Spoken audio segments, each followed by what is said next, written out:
koosoleku protokollidest uue tooteni. Kas tuleb tuttav ette, töötaja võtab paar märksõna, laseb tehisarul slaidid ja mõned graafikud genereerida ja saadab presentatsiooni laiali. Teised viskavad raporti hatti, et see neile kokkuvõtte teeks, äkki isegi pakuks välja, mis küsimusi selle kohta küsida.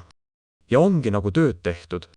Kui tehisaru on ettevõttes lihtsalt vahend, millega töötajad toodavad üksteisele bürokraatlikku ahtu, et jätta muljet olulisest tööst ja õigustada oma palganumbrit, ei loo see ettevõttele mingit tegelikku väärtust. Tehisaru on lihtsalt järjekordne kuutasu töötaja kohta üldisel kulureal. Sellise pilguga peabki oma ettevõttes ringi vaatama. Kui koosolekute automatiseerimisest on üle saadud, tuleb hakata läbi analüüsima kõiki muid funktsioone, protsesse ja tooteid. Võtame näiteks toiduettevõtte.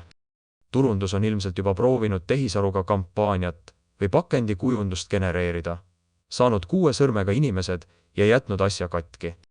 Vaatama ettevõtet uue pilguga üle. Praegu on selle töö jaoks inimest vaja. Keegi peab vaatama ettevõtte protsessidele uue pilguga otsa ja käima läbi tooted, tarneahela ja koostisosad. Mõne aasta pärast saab tehisaruga selle ülesandega ise hakkama, aga mitte veel. Meie toiduainetööstus pingutab, et teiste riikide tootjatega sammu pidada.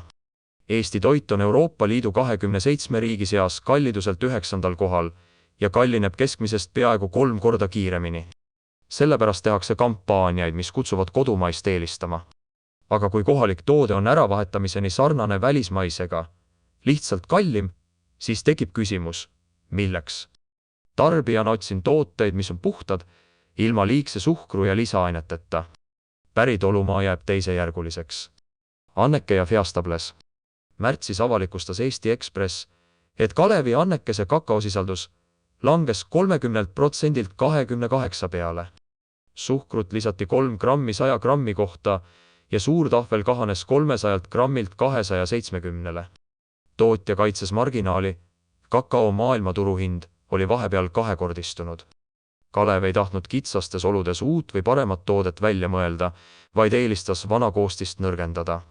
Ja siis pidi turundusjuht minema ja ajakirjanduses püüdma musta valgeks rääkida. Aga see kõik ei peaks nii küüniline olema. Kasumit saab teenida ka nii, et muudad toote paremaks või mõtled hoopis midagi uut välja. MR peast on selle vastandmudel. Sellise kaliibriga tegelasel on muidugi suur turunduseelis. Aga tema sihiks oli teha šokolaad, mis võidaks pimetestides USA suurima tootja Hershey'se. Pole esmapilgul just kõige üllam siht, olla parem kui tootja, kes ise väga tervislik pole. Aga see tõmbas teemale tähelepanu.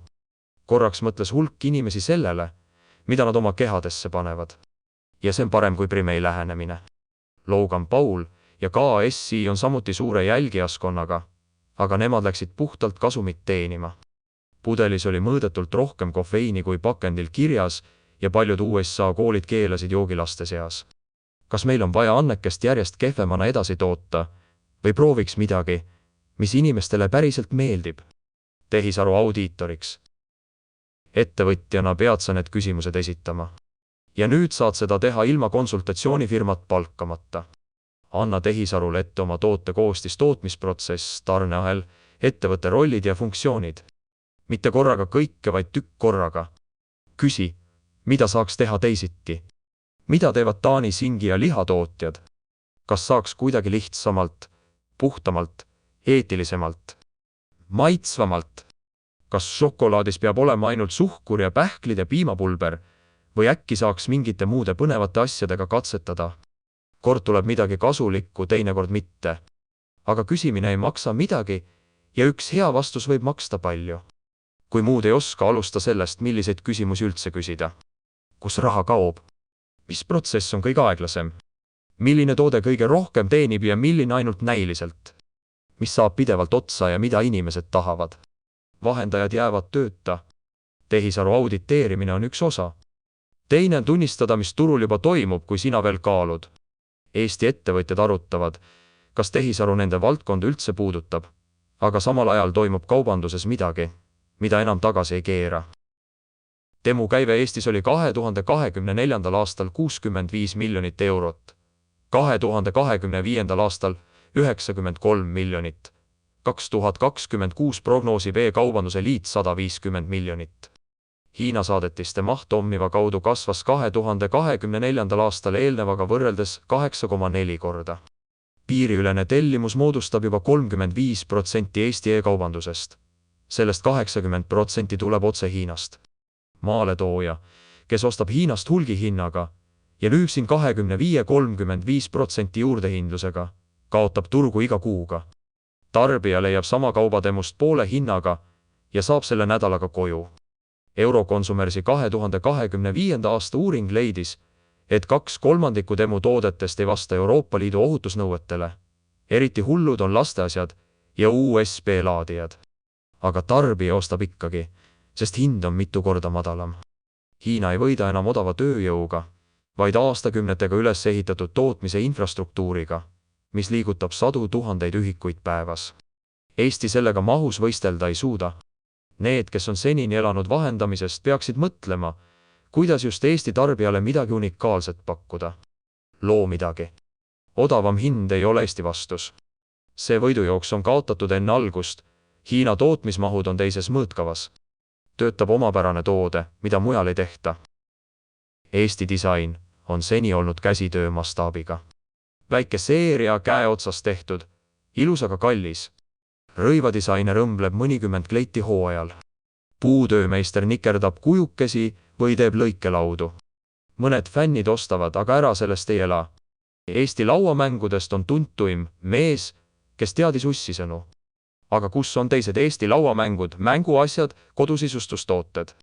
Monopoli mängust on poodides mituteist erinevat versiooni, tähendab, keegi neid ostab. Seni polnud muud varianti. Väiketootjale jätkunud raha ega inimesi, et ideed suuremalt turule viia. Tehisaru muudab seda, mitte loomingulisust asendades, vaid seda võimendades.